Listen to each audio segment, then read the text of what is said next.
Okay, this is how to get the Sonic to do different sounds than what obviously it comes with.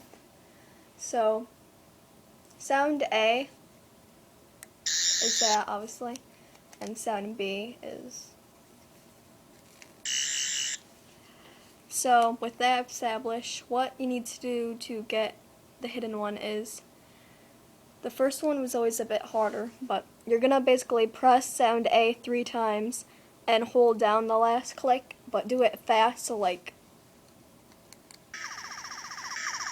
and that's it. And then the next sound is easier, it works with A or B. Just press 3 times, don't need to hold it down.